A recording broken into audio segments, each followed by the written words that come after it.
এই বইটির নাম হচ্ছে শিল প্রভুপাদ স্বর্ণামিত। তবে এক সেকেন্ড দাঁড়ান, আমি একটু প্রসাদ খেয়েছি তো আমি একটু জল খেয়ে আসি। উফ! আজকে মায়াপুরে ছিল হচ্ছে একাদশী তিথি। আমি মায়াপুরে গেছিলাম আজকে এবং অনেক কটা বই সংগ্রহ করে এনেছি, তার মধ্যে এটাও একটা। তো এটা 200 টাকা নিয়েছে দাম। বেশ মোটা বইটা, এবং বইটা এই কারণে খুব ভালো, মানে আমি জানতে চাই যে প্রভুপাদ কেমন ছিল। তো প্রভুপাদের যে সময় যারা শিষ্য ছিলেন তারা প্রভুপাদের ব্যাপারে অনেক কথা বলেছেন, তার প্রভুপাদ কেমন ছিলেন, কী করতেন, বিভিন্ন ঘটনা তথ্য তুলে ধরেছে। যেমন আমরা কোনো মানুষের সঙ্গে থাকি এবং তারপরে তার সম্বন্ধে স্মৃতিচারণ করি, তো এগুলো হচ্ছে স্মৃতিচারণা, যে প্রভুপাদ কেমন ছিলেন তার সাথে কোনো ঘটনা। তো এখানে মূলত প্রভুপাদের যে ছোটো ছোটো ঘটনা তার সাথে হয়েছিল, তো সেই ঘটনাগুলো এখানে তুলে ধরা হয়েছে। তো এটা ইংলিশে একটা ভিডিও করা হয়েছিল, সেখানে সাক্ষাৎকার নেওয়া হয়েছিল সমস্ত ভক্তের। তো সেই ভিডিও সাক্ষাৎকারই এটা হচ্ছে বঙ্গানুবাদ, মানে বই আকারে প্রকাশ করা। এটা রূপ এটা হচ্ছে রূপ রঘুনাথ বাণী পাবলিকেশন থেকে।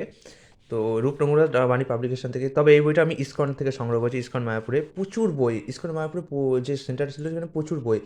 তো আমি বলবোই যে আপনাকে সব অত বই পড়তে হবে না, কারণ দেখুন, আপনাকে আগে বুঝতে হবে, যদি আপনি অঙ্ক শিখতে চান তাহলে আপনাকে কী শিখতে হয়, প্রথমে অ আ ক খ, সরি, 1 2 3 4, তাই তো? তেমনই ভগবদ্গীতা হচ্ছে তার বেসিক। তো ভগবদ্গীতাটা জানতেই হবে, এমন না যে ভগবদ্গীতা আপনি বাদ দেন বাকি যায়। যদি আপনার ভগবদ্গীতা পড়া হয়ে থাকে তাহলেও হবে না, ভগবদ্গীতা হচ্ছে বেসিকের থেকেও বড়, এটা সূত্র। অঙ্ক যেমন করার আগে সব সূত্র থাকে, তো সেই সূত্রগুলো আপনাকে পড়তে হয়, মুখস্থ করতে হয়, তেমনই ভগবদ্গীতা হচ্ছে সূত্র। সমস্ত কিছু সূত্র, সকল বেদের সার হচ্ছে ভগবদ্গীতা। তো ভগবদ্গীতা পড়তে হবে শুধু না, তাকে বুঝতে হবে এবং তাকে একদম মুখস্থ রাখতে হবে। অনেকে ভগবদ্গীতা বহু বছর ধরে পড়ে যায় কিন্তু তাকে পালন করে না। যেমন আপনি ধরুন একটা কোনো হিন্দি সং, আপনি হয়তো হিন্দি জানেন না, বা ধরুন জাপানি জানেন না, জাপানি ভাষা জানেন না, একটা জাপানি গান আপনাকে শিখিয়ে দেওয়া হয়েছে কিন্তু কোনো মানে বোঝানো হয়নি। আপনি হয়তো ভালো করে গানটা মনে রাখতে পারবেন, গানটা গাইতেও পারবেন, কিন্তু যেহেতু আপনি মানে জানেন না তাই আপনি গানটার আনন্দ নিতে পারবেন না। তো ভগবদ্গীতা এমন অনেক বাড়িতে আছে যারা পুজো করে যাচ্ছে প্রতিনিয়ত, পুজো করতে করতে ভগবদ্গীতা নষ্টই হয়ে গেল পৃষ্ঠাগুলো, অথচ ভগবদ্গীতায় কী বলেছে সেটা জানে না। এমন অনেক বাড়িও দেখেছি যারা ভগবদ্গীতা পুজো করে, কৃষ্ণ পূজাও করে, অথচ মাছ মাংস বিড়ি চা এই সমস্ত কিছু গ্রহণ করে। ভগবদ্গীতা যেখানে ভগবান এই সমস্ত কিছুকে নির্দেশ করেছে যে মাংস খাওয়া যাবে না, কোনো, তারপরে নেশা ভাঙ করা যাবে না, ঠিক আছে, তা সত্ত্বেও এরকম হয়। তো এই বইটাতে কারা কারা আছে, এখন সবার নাম নিতে গেলে তো খুবই মুশকিল হয়ে যাবে, তবে বিখ্যাত বিখ্যাত কিছু লোকের নাম বলতে পারি। যেমন হচ্ছে ভক্তিদীপ্ত স্বামী আছে, অম্বরীশ দাস আছে, যেমন উইলিয়াম ফোর্ড, তিনি পরে অম্বরীশ দাস হয়েছিলেন। তবে ভক্তিচারু স্বামী আছে। সুবিধা হচ্ছে বইটাতে আপনি প্রতিটা, মানে শুরুতেই যারা যারা আছে তাদের একটা ছবি দিয়ে যাবেন। তো তার ফলে কী হবে, আপনার বুঝতে সুবিধা হবে যে কে কেমন দেখতে ছিল। যেমন এই ষোড়শ অধ্যায়টা শুরু হচ্ছে, ষোড়শ অধ্যায় মানে হচ্ছে এই প্রথম যে খণ্ডটা, সেখানে 15টা অধ্যায় আছে। প্রথম খণ্ডটা আমি অলরেডি রিভিউ করেছি, আমাদের চ্যানেলে দেখতে পাবেন, আমার চ্যানেলে দেখতে পাবেন যে পড়াশোনা তো অনেক দিন আগে করেছি, তখন আমার দ্বিতীয় খণ্ডটা ছিল না। তো এখানে আছে হচ্ছে পদ্মন্য দাস, ভক্তিতীর্থ স্বামী, ভক্তিতীর্থ স্বামী হচ্ছে ইনি, অম্বরীশ দাস মানে উনিয়াম ফোর, আর আরেকজন কোথায় গেল, তমাল কৃষ্ণ গোস্বামী হয়তো একটু পরে আছে। তমাল কৃষ্ণ গোস্বামীটা আমি দেখতে পাচ্ছি না, ওনার ছবি আমি দেখতে পাচ্ছি না, পরে থাকতে পারে বা কোনো কারণে হয়তো সেই সময় ছবি নেওয়া হয়নি। তো এখানে আমি একটা পড়ে শোনাচ্ছি যাতে বুঝতে পারেন। প্রায় মধ্যরাতে আমি নিউ ইয়র্কে পৌঁছালাম। লোয়ার সাইড দিয়ে 26 নং সেকেন্ড এভিনিউ পর্যন্ত হেঁটে এলাম।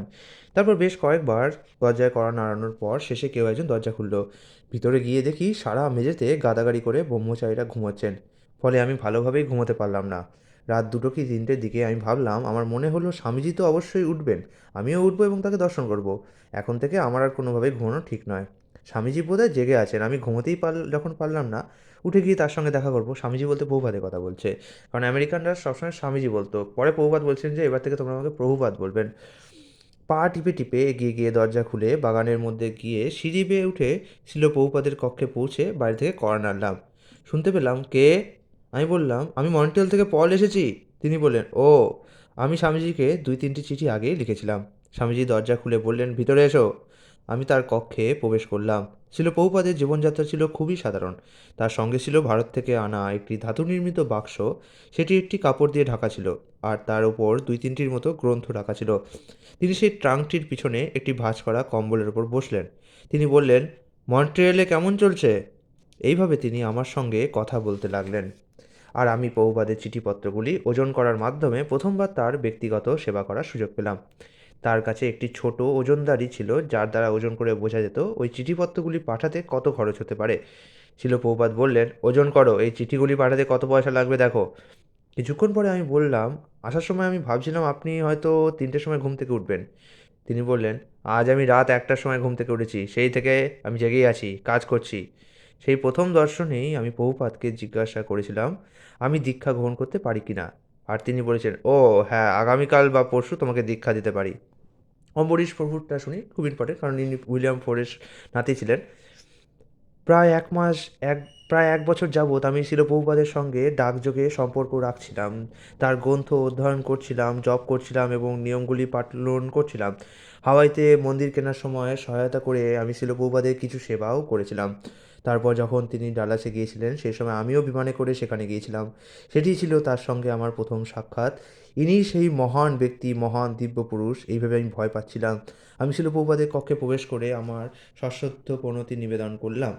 আমি প্রণাম করে ওঠার মুহূর্তেই শিল প্রভুপাদ গম্ভীর স্বরে বললেন, তাহলে তুমি হেনরি ফোর্ডের প্রপৌত্র? আমি বললাম, আজ্ঞে হ্যাঁ শিল প্রভুপাদ। তিনি বললেন, তাহলে তিনি এখন কোথায়? তৎক্ষণাৎ আমি চিন্তান্বিত হলাম। আমি জানি না। শিল প্রভুপাদ তখনই আমাকে পারমার্থিক স্তরে উপনীত করে ভাবাতে শুরু করেছিলেন, আত্মা এবং দেহের মধ্যে পার্থক্য কী। শিল প্রভুপাদ আমাকে সেই বিষয়ে বোঝাতে লাগলেন। ওই সাক্ষাৎকারের সময় একটি মজার ব্যাপার হয়েছিল। বলিমর্দন প্রভুর স্ত্রী, যিনি হচ্ছেন টয়োটা কোম্পানির উত্তরাধিকারিণী টয়োটা, তিনি ভিতরে এসে শিল প্রভুপাদকে প্রণাম জানালেন। শিল প্রভুপাদ তাকে দেখে তারপর আমাকে উদ্দেশ্য করে তিনি বললেন, ইনি হচ্ছেন টয়োটা, বলে মুচকি হাসলেন। শুধু তার মহান উপস্থিতিই নয়, বরং তিনি কত মিশুক তাতেই আমি বেশ আবির্ভূত হয়েছিলাম। তার সঙ্গে কথোপকথন শুরু হতেই তিনি আমাকে অভয় প্রদান করেছিলেন। তিনি সর্বদা তেমনটিই ছিলেন। সবসময় তিনি জানতে চাইতেন, তোমার কেমন লাগছে, কেমন আছো, স্বাস্থ্য কেমন আছে ইত্যাদি। আপনি যেই হন না কেন তিনি আপনার নিজের করে নেবেন। এটি ছিল সত্যিই খুব ভালো। আশা করি এই দুটো অংশ পাঠ করার ফলে আপনি কিছুটা বুঝতে পারলেন যে আমরা প্রভুপাদের ব্যাপারে কীভাবে জানতে পারবো এই বইটি পড়ে। এবং বইটি আপনাকে ইসকন থেকেই সংগ্রহ করতে হবে। আপাতত এটি অ্যামাজন বা ফ্লিপকার্টে কোথাও অ্যাভেলেবেল আমি দেখিনি। ইসকনের থেকে সংগ্রহ করতে হবে। 464টি পাতা আছে। এবং চিন্তা করবেন না যদি আপনি মন্তব্য করেন যে এই বইটির অনুলিপি করব কিনা, মানে রেকর্ডিং করব কিনা। যদিও মনে হয় এটা ঠিক হবে না, কারণ ইসকন বা ইসকন কেন, প্রতিবিবিটি পড়ুন, যে কোনো বই পড়ুন, সেখানে একটা জিনিস লেখা থাকে যে এই বইগুলির কোনো প্রতিলিপি তৈরি করা যাবে না। তো আমি ভগবদ্গীতা এবং শ্রীমদ্ ভাগবতের প্রতিলিপি তার সত্ত্বেও করছি, কারণ আমি চাই এটা মানুষের কাছে ইজিলি অ্যাক্সেসেবল হয়ে যাক, যে মানুষ জানুক যে কী আছে আমাদের পারমার্থিক জ্ঞানে, কৃষ্ণকে, কৃষ্ণ সম্বন্ধে জানুক। জানি না এর ব্যাপারে কী হবে, তবে শিল শরণামৃতর ব্যাপারে আমি একটু জিজ্ঞেস করে নেবো ওদেরকে। যাই হোক, বলবেন বইটি কেমন লাগলো, মন্তব্য করবেন। আর নিচে অবশ্যই কমেন্টে প্রশ্ন করতে পারেন, আপনি যে কোনো প্রশ্ন, যদি এই বিষয়ে সম্পর্কিত নাও হয় করতে পারেন।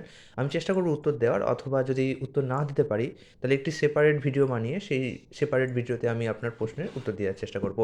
এবং কি আপনার কমেন্টে আমি বলেও দিতে পারি যে কবে কোন দিন সেই ভিডিওটি পাবলিশ হবে। তো অবশ্যই কমেন্ট করতে, মন্তব্য করতে একদমই ঝিঝাকবেন না। আগামীকাল আবার আপনার সাথে দেখা হচ্ছে। Bye bye.